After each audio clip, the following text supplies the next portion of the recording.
One of the situations which warrant the break of the fast, and in fact it's haram to fast, is sickness. Sickness is called marad.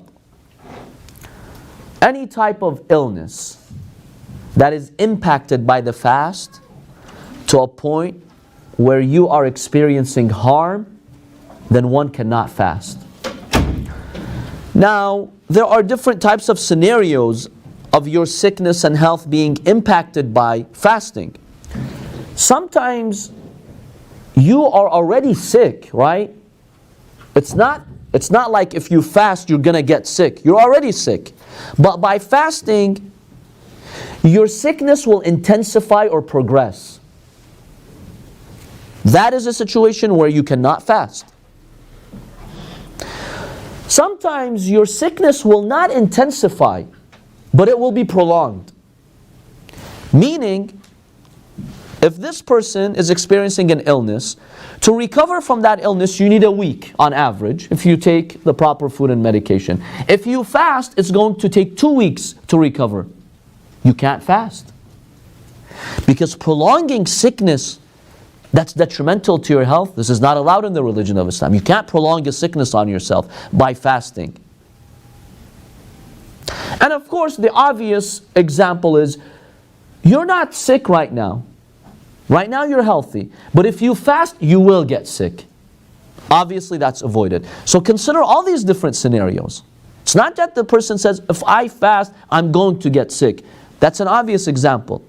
But if the sickness intensifies, if the sickness progresses, if it's prolonged, let's say it does not progress in any way, your doctor tells you there isn't like a severe risk.